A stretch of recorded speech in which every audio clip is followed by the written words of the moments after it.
As a person, deal with neediness and negative emotions, not through obsessing over removing them, right? You don't deal with your attachments through saying, I don't want to feel my attachment. I don't want to be attached to this. Because what you're doing, again, you're being violent towards yourself. You're still creating that conflict that created the emotional attachment. What you want to do as a person is not obsess over removing them, but when I mean detachment from emotion, we're not talking about being psychopathic. We're not talking about being narcissistic, sociopathic, anything like that. We're not talking about detaching yourself from emotion and numbing yourself. What we're doing with this is expanding our ability to feel emotion, expanding our capacity to feel intense emotion without feeling the attachment. That's really the key. So I'm gonna read off of one of my notes that I took when I went to a meditation retreat. Something that actually blew my mind, and this is actually from the Buddha's teaching. I read the Buddha where he was talking about how he became enlightened, and he wanted to become enlightened once he got in touch with the suffering of other people. And it made me realize that if you want to detach from pain, detach from unnecessary attachments, the key is to stop thinking of yourself. Let me show you. Getting in touch with the suffering of the earth and the suffering of others cultivates compassion and freedom of craving. Have you ever worried about somebody's problems? Have you ever had a real concern for others, for somebody else's well-being? Have you ever had that? And notice what happens when you feel that way. Notice what happens when you're concerned about somebody's well-being. You'll notice that your desires, your attachment to things naturally lowers. If in that moment you had a craving for weed, a craving for cigarette, craving for drug, whenever you actually put your mind to helping other people and you actually get in touch with the suffering of somebody that's near you, or even the suffering around the world, if you actually pay attention, you'll notice you are free from craving temporarily. Compassion, like a soft-spoken lullaby, soothes the tumultuous waves of our minds, freeing us from the shackles of self-absorption. It is the golden key that unlocks the cage of attachment and suffering, allowing our thoughts to soar on the wings of empathy. When we cradle others' pain within our hearts, we dissolve the walls of our egos, revealing the vast expanse of interconnectedness. This act of tender-heartedness lights up our neurons like stars in a clear night sky, guiding us towards a tranquil harbor where suffering is but a distant memory, and all that remains is the gentle echo of love and unity. By the way, all of the voice-overs that you hear are from my writing using an AI voice. From now on, whenever I include a Robert Greene audiobook snippet, I'm gonna let you guys know in the screen so that you guys know the difference. But when you don't see that it's from Robert Greene, just realize it's my writings using an AI voice. Deep craving is an unexpected result of understanding deep craving is an unexpected result of not understanding other people's suffering. I noticed that when I feel compassion for things, I crave less and become less self-absorbed. You see, a lot of the times cravings and attachment is really there simply because your attention is focused on your insecurities, on your wants. And whenever you focus on your wants and your desires, what the fuck do you think happens? It makes it more. Just like if I tell you, feel your hand. Feel your hand right now. You'll notice if you feel your hand, you feel it more, right? It's the same things with your craving. If you're just absorbed with me, what the hell do you think is gonna happen? The me is gonna become stronger, and the feeling of separation between yourself and the world is gonna create fear. And that's gonna intensify those cravings, because then you use your desire for craving, you use your hedonistic drive to deal with the anxiety. In the theater of life, self-absorption is like a spotlight, focusing solely on the character of I, casting all else into shadow. It sculpts an ego, a sense of self separate and distinct from the world. This ego, once born, is like a ravenous creature, constantly seeking sustenance to affirm its existence. The ego feeds on problems, for each problem presents an opportunity to assert itself, to engage in the struggle of solving, of overcoming. It thrives on this constant battle, for in every victory, it finds validation, and in every defeat, it finds a reason to fight harder. This relentless focus on the self drains our energy, like a vortex pulling us into its center. We become trapped in our own narratives, lost in a labyrinth of our own making. The more we feed the ego, the larger it grows, and the more it demands. It's a cycle that amplifies our suffering, for the ego's hunger is insatiable, and its quest for affirmation is endless. And so we find ourselves caught in a storm of our own creation, the waves of our suffering growing ever larger as the ego basks in the turmoil. It is only when we step out of the spotlight, when we turn our gaze outward and connect with others, that we can begin to quiet the storm and find our way back to calmer So seas. I crave less, it becomes less self-absorbed. So me trying to help someone, me getting in touch with the suffering of those around us through meditation or even through reading books of people suffering and sensing that reality. A good recommendation would be reading Dostoevsky books. Like those books will definitely make you feel the suffering. But other things that you could do is read the lives of other people who went through some crazy shit.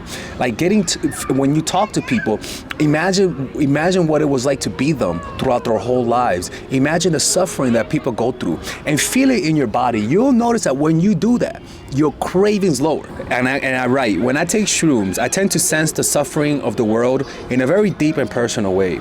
And momentarily, the pendulum craving stalls and is replaced by deep love and compassion. So it's almost like the difference is craving and self-absorption and compassion and I guess the opposite of self-absorption, right? And it's something that happens. If you're feeling passion, compassion, and deep love for others, you're not going to feel the craving. When you're not feeling the craving and you feel neediness and attachment, you usually are not thinking of others. It's as simple as that. This is why I tell you guys to practice love and kindness meditation. Cultivate compassion as a way to deal with cravings and sadness. Right? So whenever you feel sad and depressed, rather than trying to take a drug or try to give yourself something, give something to other people. Help other people. Do love and kindness meditation. For example, when I come to a new country, before I arrive to the country, I internally am saying, may you be blessed to the country. May you be free. May you be loved. May you have prosperity. And I imagine the suffering of the people in that country, the children being hungry, the parents being depressed and concerned for their well-being. And getting in touch with that allows me to not go and meet those people with a sense of superiority. And what also happens, it's just that I become more free of craving people. I mean, I'm able to adapt to situations better. I'm able to let go of the past better whenever you allow yourself to feel that deep compassion for people. And if you don't feel compassion, you're gonna feel a lot of craving. If you never think of others, you're gonna be someone who's self-absorbed, hedonistic, and deep down you're gonna be depressed and asking yourself, why do I feel this way? Why do I feel so empty? It's because a big part of you discover a big part of yourself through compassion. Compassion has a profound effect on our neurochemistry. When we express empathy and kindness towards others, our brain releases neurotransmitters that contribute to feelings of contentment and well-being. Oxytocin, often referred to as the love hormone or bonding hormone, oxytocin is released when we show compassion or kindness towards others. It helps us connect with others and fosters trust and empathy. Oxytocin also has a calming effect and can reduce stress and anxiety. Dopamine. This is the reward neurotransmitter. When we help others, our brains release dopamine, which gives us a sense of satisfaction and pleasure. This can create a positive feedback loop, encouraging us to continue compassionate behaviors. Source: serotonin. This neurotransmitter contributes to feelings of happiness and well-being. Engaging in acts of kindness and compassion can increase our levels of serotonin, contributing to a more positive mood and outlook. In addition, research suggests that regular practice of compassion can change the structure of our brains. For example, studies on long-term meditation practitioners show that areas of the brain associated with empathy, emotional regulation, and positive emotions are more developed compared to those of non-practitioners. So, cultivating compassion not only changes our neurochemistry in the short term, but can also lead to long-term changes in our brain structure, promoting overall mental well-being. When you are unaware of others people's suffering, you lack compassion and thus suffering on the inside. Because compassion and empathy is what heals you from within. And and by you being compassionate towards others, you're also being compassionate towards yourself. When you're unaware of other people's suffering, you lack compassion, and that's why a lot of people become narcissistic. That's why a lot of the most depressed people are narcissistic, psychopathic people who are completely spiritually numb. You seek this feeling, you seek the feeling of connection with others and compassion through addictions and aversions. And those aversions come through your desire to connect with something.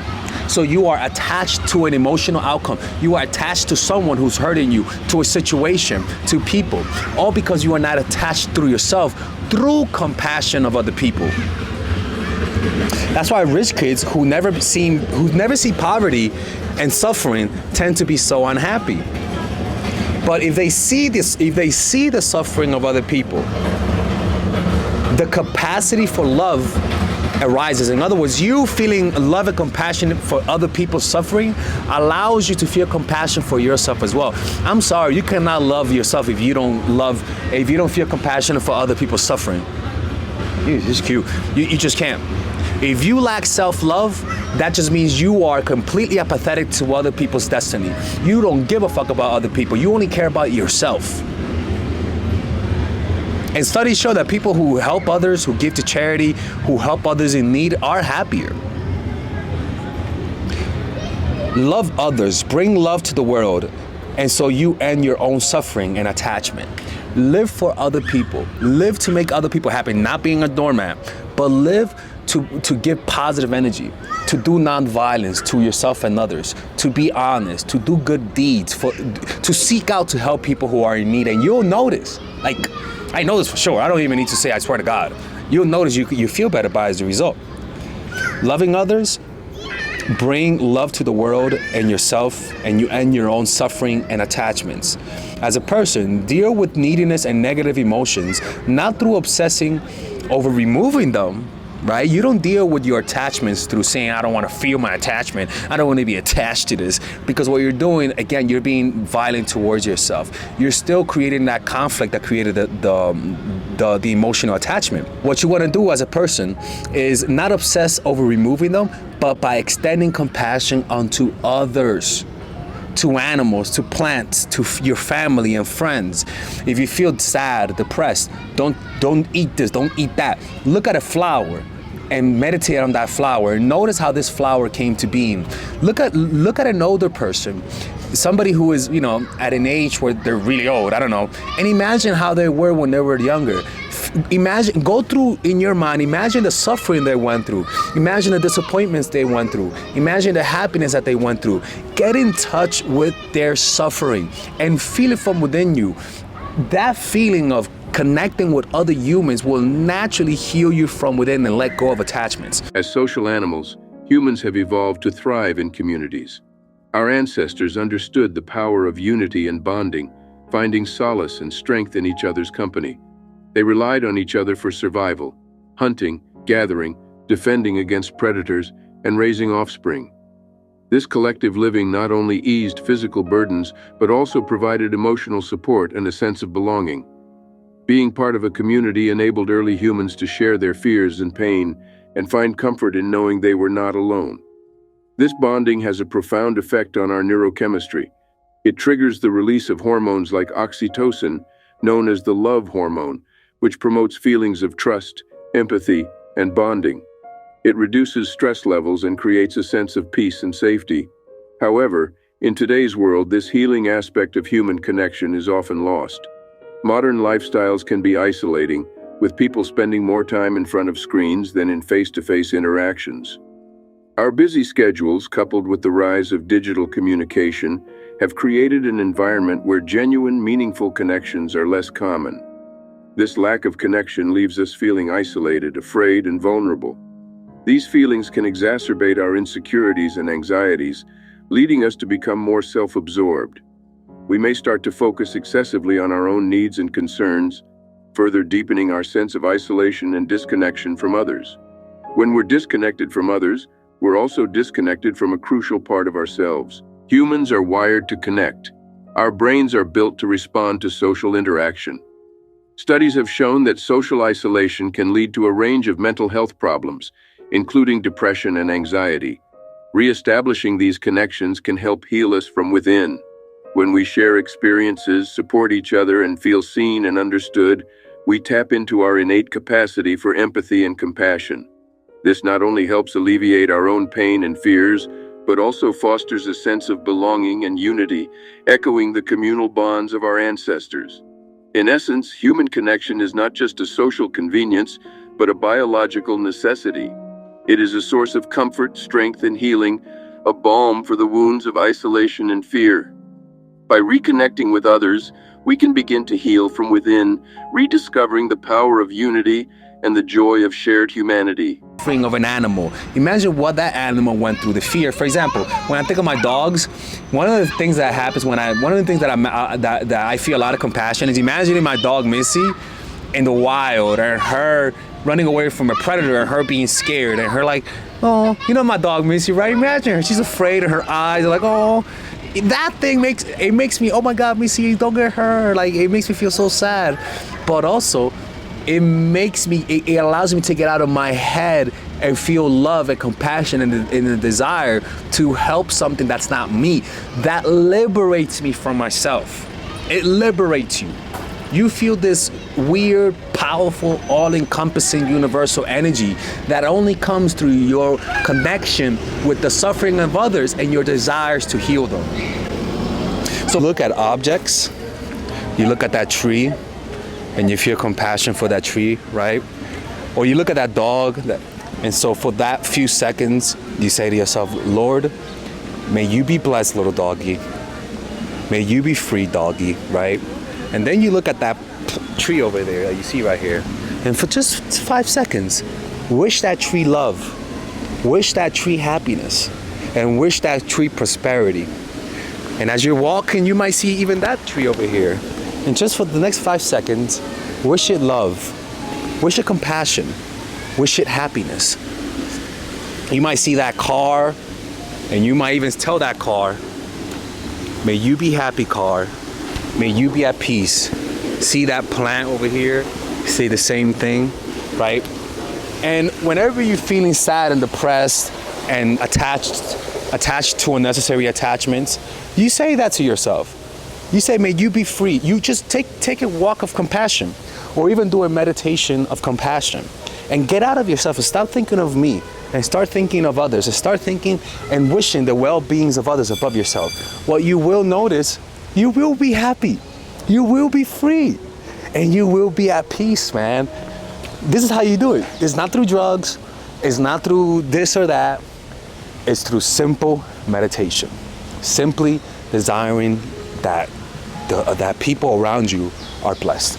And what would happen is that, you know, it's funny, right? Because then you'll start acting more confident. This actually releases your confidence. Your confidence does not come from a place of superiority. Your confidence comes from a place of appreciation of other people's life, from sensing the impermanence of things, and from embracing every experience because it could be your last. That breeds confidence. That breeds compassion. That breeds happiness.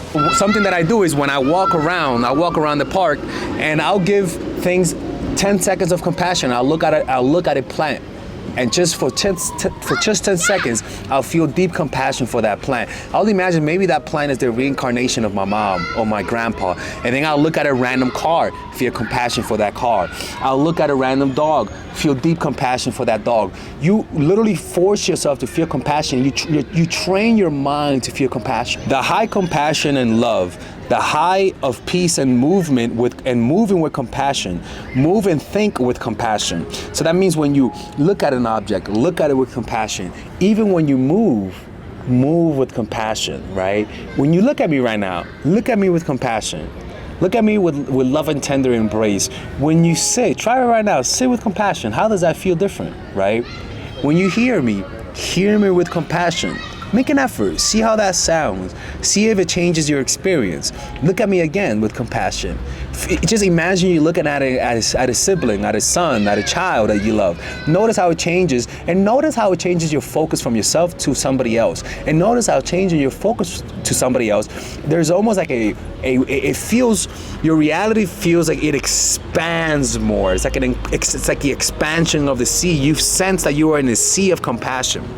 When we are self-absorbed, our world shrinks to the size of our own desires and fears. Like a river confined within narrow banks, our thoughts and emotions become stagnant, circling endlessly around the eye. This insular focus breeds aversions as we shut out anything that does not serve our own interests. We become like a tree in a pot, roots twisted and gnarled, unable to reach out and draw nourishment from the vast soil of shared experience. Compassion, on the other hand, is like a door flung wide open. It invites us to step outside the confines of our own ego and take in the panoramic view of shared humanity. As we extend our empathy towards others, our emotional landscape broadens. We begin to experience a symphony of feelings that were previously inaccessible within the limits of self-absorption. Feeling compassion is expansive. It allows us to share in others' joys and sorrows, giving us a sense of connectedness and unity. It softens our hearts and opens our minds, enabling us to understand and appreciate the diverse tapestry of human experience. Moreover, compassion liberates us. It frees us from the prison of our own egos, from the relentless pursuit of self-interest. It unshackles us from the chains of aversion and attachment, allowing us to engage with the world in a more meaningful and fulfilling way. And so, while self-absorption leads to stagnation and decay, compassion brings growth and liberation. It enriches our lives with a depth and breadth of emotion that is truly transformative. It is a journey from the confinement of the ego to the freedom of empathy, from the narrow lanes of self-interest to the boundless vistas of shared humanity. But when you are thinking of only yourself, you sense that you're in a labyrinth of self-absorption. Even when you talk, hear, smell, taste with compassion. So I say love you. So I say love you to others in your mind. So when you're walking around, look at an object and say I love you. When you're looking at a dog, look at that dog and say I love you in your mind. But really mean it. Notice how that changes your experience. See the pain even in your enemies and have compassion for even the vilest of men. This is where a lot of people hide their own self-hatred because they are not willing to extend that compassion towards the evilest of people. And the reason why that is because that's also your dark side. I don't give a fuck what you tell me. If you have so much hatred towards a political figure or towards somebody in history to the point where you can't feel compassion, what that says is that is actually you. That is a part of who you are, hiding in your psyche and masquerading as this evil person. Free yourself from that and actually have love for the most vilest of people. And you'll notice, I swear you will notice, you feel lighter on the inside. Our shadow side, as conceptualized by Swiss psychiatrist Carl Jung, is the unconscious part of our personality that our conscious ego doesn't identify with. This can include traits we consider negative or evil. When we encounter individuals who embody these traits, it often triggers a strong reaction of aversion or hatred. This intense dislike for evil people can be a defense mechanism, a way to distance ourselves from the parts of us that we find uncomfortable or unacceptable. We create a divide, us, the good, and them, the evil. This separation allows us to project our shadow onto others, thereby absolving ourselves of the need to confront it within us. However, this separation creates an illusion of purity that our ego clings to. It convinces us that we're devoid of these negative traits, thus preserving our self-image. It's a form of self-deception that prevents us from acknowledging and integrating our shadow. This unwillingness to see our similarity to people we consider evil strengthens the control our shadow has over us. It influences our actions and reactions unconsciously, leading us to act out in ways that might seem out of character or to overreact to certain situations. The inability to feel compassion for these individuals is another manifestation of the ego's tactics to hide the shadow side. Compassion requires understanding and acceptance, including acknowledging shared flaws and vulnerabilities. By refusing to extend compassion, the ego maintains the illusion of separation and superiority. In denying our shadow, we're also denying a part of ourselves, which hinders our ability to fully love and accept ourselves. Only by acknowledging and understanding our shadow can we integrate it and achieve wholeness. This requires courage and honesty to look into the mirror and accept all facets of our being, the light and the dark. When we stop projecting our shadows onto others and start owning them, we free ourselves from the control of our unconscious. We become more self-aware, compassionate, and capable of authentic self-love. This isn't about condoning evil behavior, but about recognizing our shared human capacity for both good and evil and growing from that understanding. Deep compassion reduces craving and addiction to pleasure. When you are deeply addicted, you lose that compassion for others. Like anyone who has addictions, anyone who has deep addictions to things and people, what you'll notice is that they're selfish. What you'll notice is that they ruin their family's life. What you'll notice is that they only think of themselves. What you'll notice is that all of their actions hurt the people around them. And that's because they're self-absorbed. They have an attachment to a drug, an attachment to a physical experience, and that causes them to disregard their families and friends. And they end up trying to stop feeling addicted. But the truth is that's not where you go. Connect and love your family. Connect and actually feel what you're doing to them. Feel, but not with guilt, but feel how they're feeling towards you. See the world through their eyes. What you will notice is that it liberates you from yourself. It just does. It frees you from your own attachments, from your own mind-made prison. And by you doing that, you heal yourself. You get in touch with the universal force through feeling compassion for everyone, for every single person, for every object, and it liberates you from within you. When I realized this, people, this is why I began doing loving compassion meditation. Loving kindness meditation. Simply because it liberates me. Simply because I remember when I was a Christian, people, when you pray for people, you actually practice it. You say, God, bless Tyrone, God. I ask you to bless him and give him all the clients and help his family and his new child, baby Tyrone Eno, and give him all the love and muscles he deserves, Lord, right? Like I will pray for people. I will pray for people who I didn't love. And people who knew me during that time will tell you, I genuinely had love for everyone. I had a deep love for every person that I met. Everyone will tell you that. I really had love for people. When I looked at a person, I felt an automatic deep love, to the point where I'll take my shirt off and give it to you. That's why I became a people pleaser, because I went too far maybe, right? But that love allowed me to be so happy, so content, so free of attachments when I was young. Personally, this is why people say it's the love, it's a peace that surpasses all understanding according to the Bible. And you get that through love and compassion, people. So if you're only thinking about yourself, only thinking about making money for yourself and not making other people's life better, you're missing out on a huge portion of happiness and on a huge portion of self-love that you could develop. And if you want to learn to develop self-love, purchase my courses, people.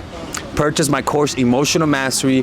It's a course that I developed in order to help people develop that meditation practice. And I'm going to be talking about loving kindness meditation. I should make a video about it by tomorrow and upload it to the course, okay? Now, another way to detach is to lower expectations, right? Literally lower expectations. And the way that you do this is literally imagine the expectations that you have for whatever situation and lower them. If you think something's gonna be out of 10, imagine that it's going to suck. Imagine that it's gonna be out of 5. If you think that if you see yourself in a relationship with this person and you're imagining it and you're having all of those crazy fantasies, lower those expectations and imagine that it's not going to work out, and visually see it in your mind. By you visually imagining the expectations being lowered and you not getting as much out of it, not in a way to be pessimistic, but as a way to control your expectations, it'll naturally just make you happy. It'll naturally detach you from the situation a little bit more, right? Now, another way that you could do this is to imagine this. Imagine what image comes up when you think of that person that you're attached to or the situation, right? Imagine, how does it look in your mind? Is it vibrant? Is it colorful? Imagine, and what do you see in your mind when you're thinking of that one scenario that you want to happen? And now, when you see that scenario, for example, if I want to stop smoking cigarettes, as an example, I imagine myself smoking a cigarette, and imagine the image that comes up. You imagine you holding a cigarette and it even looks vibrant and the picture looks big and maybe it's up close and maybe there's like light in the background, right? That's how your mind represents things that you like. Vibrant, big, intense, and with a lot of color. Now, imagine that same image, but make it black and white. Imagine that same image now, imagine it being smaller. Imagine it getting further away from you. Imagine that same image, but imagine it that's more staticky. Look at that image, the same image, but more staticky, smaller, and with black and white and no color. How does that change your attachment to that outcome? This is called subnormalities.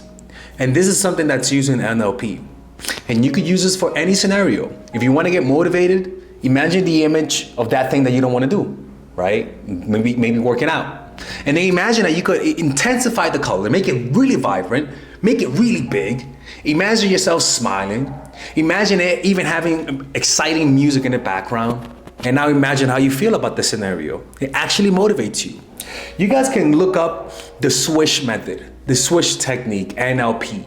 It's a method that a lot of hypnotherapists use to help people detach from outcomes and to increase motivation for a certain outcome. It's called the swish method. It's an NLP technique that works for addiction, that works for motivation, and that works from detaching yourself from situation. Anyways, I hope you guys enjoyed this video. By the way, today we're doing a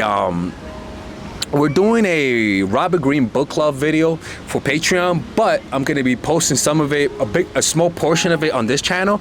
But if you guys want to watch the whole portion of it, you can click on the description down below and become a Patreon member. If anybody wants to work with me one-on-one, click on the description down below and check out how to work with me one-on-one. Or if you guys want to purchase any of my courses, you could purchase the whole bundle for a much more affordable price. All right. Anyways, take care. And this is how you become free of attachments. All right, ladies and gentlemen, if you guys haven't purchased any of my courses, we have a special bundle deal for everyone. So that you could purchase all of my courses, meaning you could purchase the Psychological Game of Attraction, Neurochemistry, and Nice Girl, along with all of the bonuses. Originally, if you purchase everything without the bundle, it'll be around $500, to be honest with you.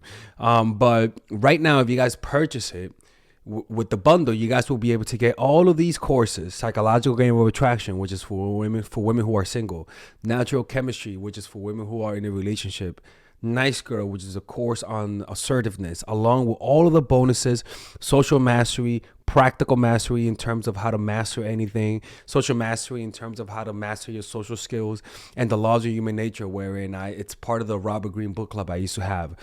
All of these, naturally, like I said, it's $500. Now you get it at $394, which is essentially 20% off everything. But if you guys want to purchase a more affordable bundle, you guys can purchase the bundle without the bonuses, and that will be at $224 rather than the $300. Well, rather than the $293 that you guys would naturally purchase it. So you could purchase it with the bundle or without the bundle. You could purchase it with the bonuses or without the bonuses. It's all of the work that I put in the last 4 years, in the last 5 years actually, all of the research that I've done. And this course, rather than watching all of my videos, and because they could be random and you could sort of like lose the big picture because there's just so many videos, you guys get all of the content condensed in a course. Trust me, people, if you guys purchase this, you won't regret it. If you haven't purchased it, hopefully this will push you towards it, because it's something that I believe in, and everyone who's purchased my course have been satisfied with it. And if they didn't like it, I always give their money back. I have never rejected a refund. All right. So purchase it right now. Click on the description down below where it says purchase the bundle, and I'll see you guys inside.